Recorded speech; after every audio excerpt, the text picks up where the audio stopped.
had a piece of cardboard in the front of every metal pocket so that the weight of the comics didn't fold them over. And they're all plastic wrapped, and these are the X-Men, and they're all individually wrapped, and each one of them is in order, except for this one, which is a special annual issue, and it appears in this. Yeah, that was me. He's not kidding. Where did I lost Casper? No, right over here. Oh, there you go, buddy. Oh my God, I'm so glad you dressed up. You look amazing. They get the comment t-shirt. Awkward, not talking to you, awkward. How you doing? Hi Nathan, my name is Latoya. Very nice to meet you. Nice to meet you too. So obviously Con-Man is, well, to me seems like a sort of life imitating art, vice versa type of thing. And I wanted to know, in terms of maybe little side things that go in the episodes, is there something that happened in one of these episodes that actually happened to you in real life? And if that's a story that you wanted to share? Mostly because Alan wrote all of them. Especially the first season. That was Alan, very, very heavy-handed. We got a writer's room, and we had Alan participating in the writing and guiding everything for the second one. A friend of mine, Josh Dean, was one of our head writers.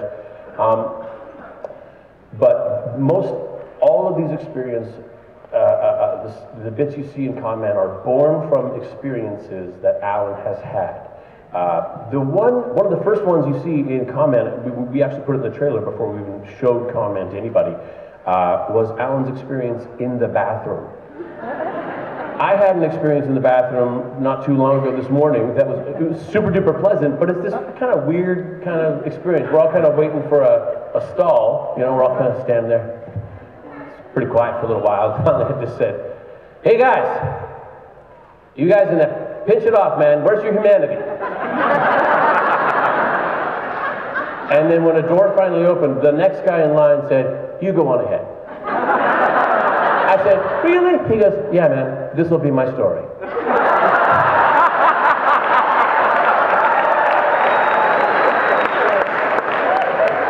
Casper? Took a load off my mind on that one. Casper, did anything in Con-Man that happened in Con-Man kind of that you could relate to? Well, yes, I'm gonna go to the bathroom as well. Wait a minute. During Starship Troopers, during the premiere, I went to the restroom and I was at a stall, and in the stall, there was a guy next to me in the stall, and we were, the urinal, not the stall, the urinal, and he went, "Oh, geez." And he goes, "Hey, great job in the movie." And I go, "No!" Dude, he goes, "Oh, sorry." And I go, "No!" Same bathroom trip as I'm washing my hands, yes everybody. The guy next to me went, "Oh." He saw me in the mirror and he said, "I'm gonna stare at you awkwardly."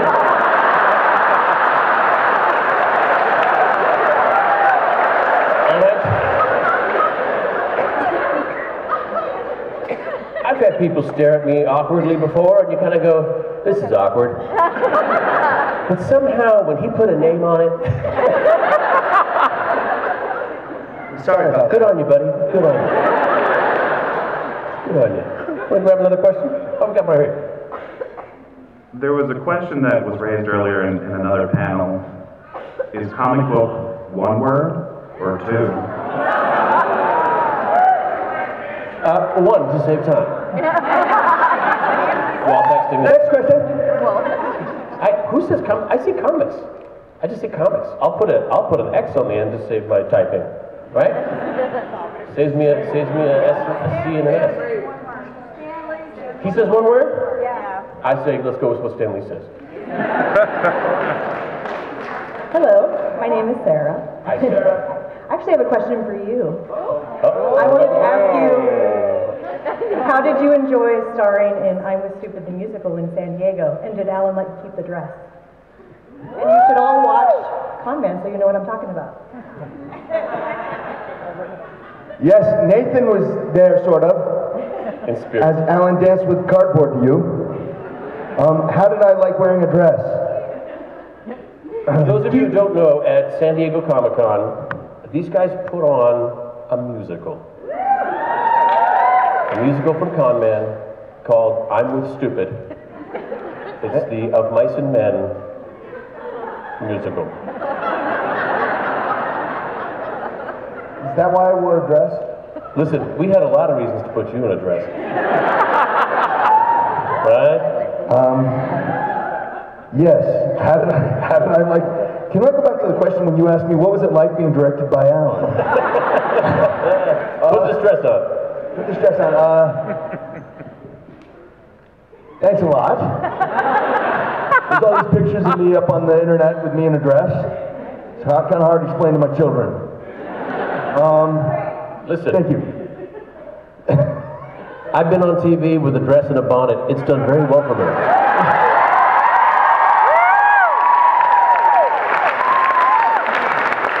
I think this was a child's dress. So, it was, and a cowboy hat. It was great. It was fantastic. I'd do it any day of the week for Alan and Nathan. Good answer. Good answer. Go grab another question, Casper. Yes, sir. Yes, sir. I'm getting my cardio on. Yes, ma'am. I said sure to him. I said yes, ma'am. She didn't say anything yet. Is it Mimi? It is. That's what I thought. Yeah, I asked a question in the other one. I know. I'm very excited that Conman's coming to Sci-Fi, but I do have a question. Now that it's on a network, are you guys going to have to relinquish any control as to what content's being put out there? Excellent question. No, we don't have to, because what's interesting is we made it. How many of you here donated, contributed? We made it. So we don't answer to anybody. It was wonderful. We handed them a product, and you say, here it is, it's finished. There's no, does it have to be a con? What if it were a bank heist? So that's one of the wonderful things, and an amazing lesson I learned from Mr. Joss Whedon when we did a little something called Dr. Horrible. Here's the finished product. Here's what we want to do. You can come on board, or we'll just move on.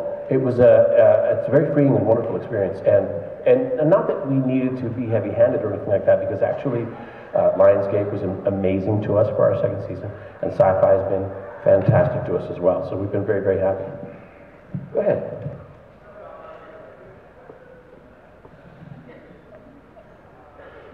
Oh no, you're nervous. I'm happy you said.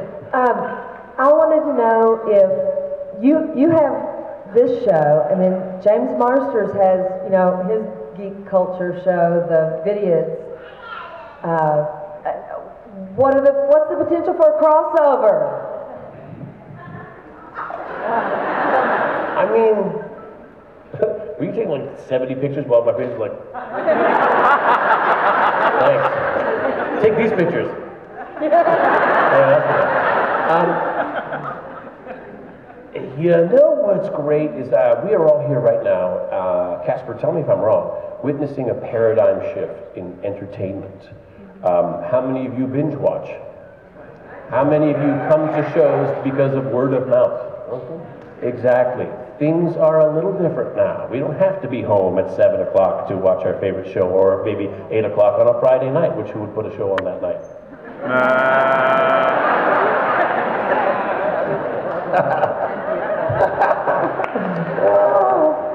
So you know what? What's interesting is now that we can say fan-driven content. What do the fans want to see? Man, we're at the center of it right now. We're at the beginning. You're going to be talking to your grandkids and your great-grandkids saying, "Hey, remember when we had to crowdfund it if we wanted it?" It's, you know, I'm a producer, right? I'm going to say that too. The possibilities are limitless. What's the sign for limitless? That looks great.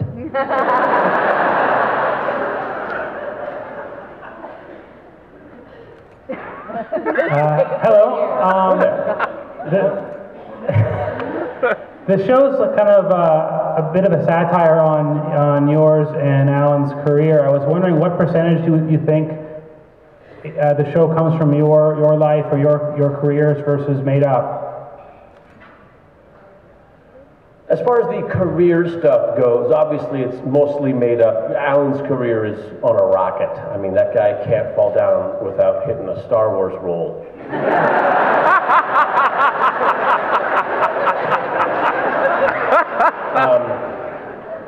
But designing it in such a way, it builds an engine for story and for comedy and for laughs.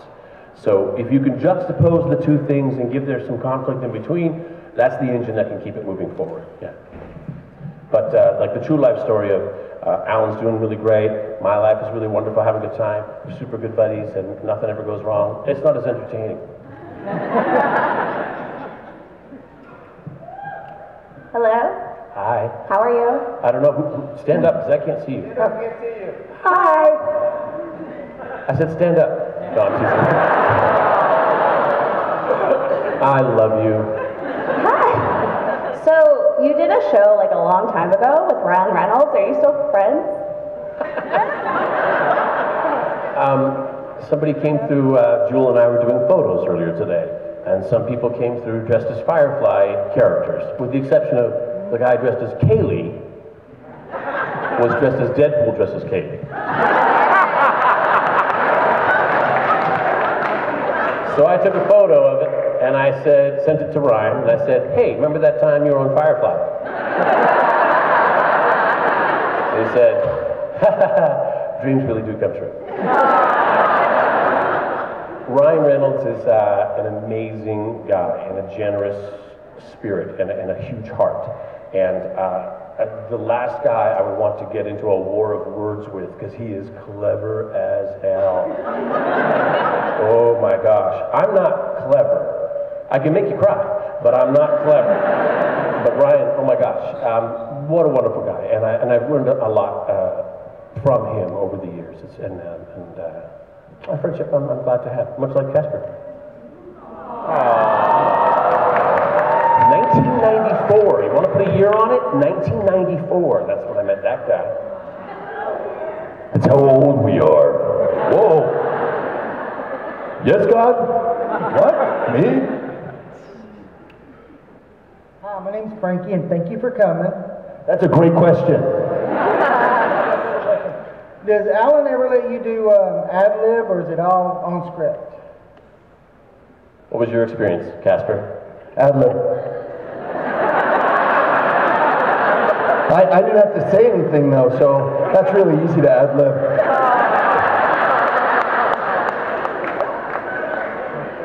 I'm just saying, or not. Alan is very much about the process, and if something introduces itself in the moment, I remember one of my favorite stories is he wanted to lean up against a garbage bin and have like, oh God, and someone, to be cool, and then have like yogurt there or something terrible to be like on his shirt. And if you wanted to do that, you would have to clear it through wardrobe, make sure there's another shirt for other takes, and you'd only have 2 takes at that point, and then you'd have to make sure you'd clear it through the director, the producer, the writer of the episode, the exec producer of the show. But when Alan wanted to do it, he said, well, let me check with the director. He says it's okay. Hang on. The exec producer says, go for it. And the head writer loves it.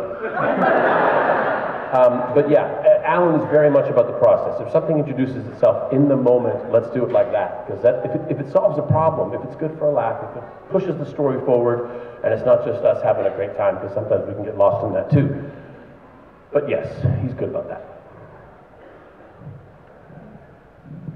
Hi, Nathan. I'm Tina. Hi.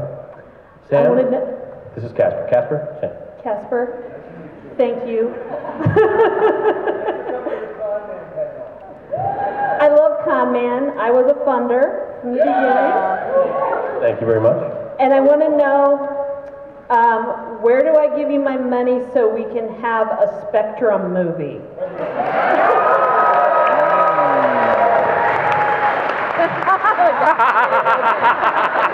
I'll just take that right here.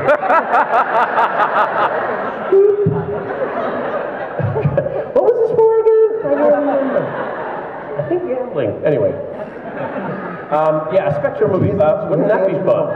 Wouldn't that be fun? Let's put a pin in that. Let's talk about that. You're next. What do you got, Casper? Oh, you ready? Yes. Oh, whoa. I'm getting hugged by Mom, or mauled by Hug. Got a Mal? And Hi. I am a huge fan. This is I can tell. yeah.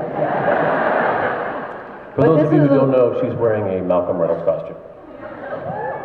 Excellent. Very nice. Good details. Well, this is an old school question.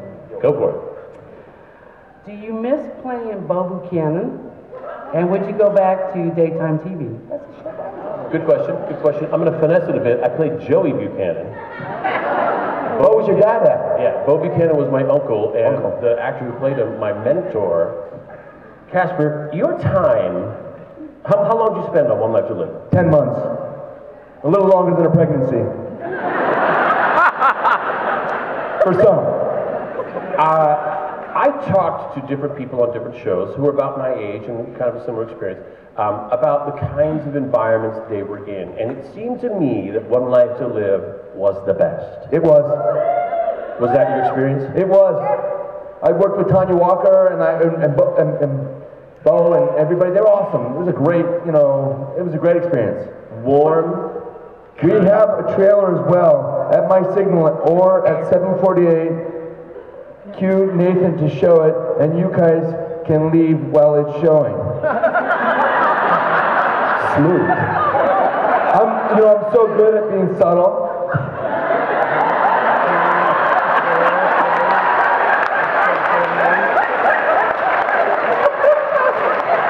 As an actor, you can see that I know what to do. Put stage manager on your resume, sir. Perfect. But yeah, you had a good experience. You had a. I mean, first of all, have you ever worked harder than you did on a soap opera? No, you have to learn so much dialogue, and it helps you be prepared. Like when people are like, hey, can you learn these 3-page monologues for this show you have to do? I'm like, yeah, no problem. Yeah, exactly. Because you have to do that in a day. Yeah. Oh yeah. I would never speak poorly about daytime. I had a fantastic time on daytime. It was the hardest work I've ever done. It made me become technically proficient, and at the same time work out in my mind how do you dissect a script so that you can memorize these lines and make things make sense and bring it from the heart, and it can't be the best show every single day. You're doing 5 shows a week, but your job is to make it the best. What was the question? I think you answered it. Would you go back to being? Would you be going back to being Bo? She asked if you. I went back, ladies and gentlemen. I went back. They killed off the character that played my grandfather, the Asa Buchanan, Phil Carey. Oh, what a great Phil Carey was getting on in years, and he said, "I'm tired, guys. I'm tired. I'm tired of climbing the stairs to get to the set. Our dressing rooms were in the basement. We had to set upstairs." He said, "I'm tired." So they said, all right, and he said, kill me off. Okay, so they killed him off, and I went to his funeral. I went back to One Life to Live years after I had left, and I reprised my character as Joey Buchanan back in town. They didn't bring me back to that. I was in a love triangle with him and Tanya Walker. They tried to, but I made sure they didn't. Thank you. Oh yeah, no, I know this young lady over here had a question for you. Of the various forms of media you've acted in, web series, movie, Try to ignore him. Show. Try not to feel his heat. Network TV show and all that. Which would you say was your favorite, if you have a favorite? You're asking me my favorite media. Form of media to work on. web Let me series tell you, versus? voiceovers I've had a lot of success with. They're super easy. They really are. They're super easy. My favorite medium. I've been having a really good time on TV. I'm not gonna lie to you.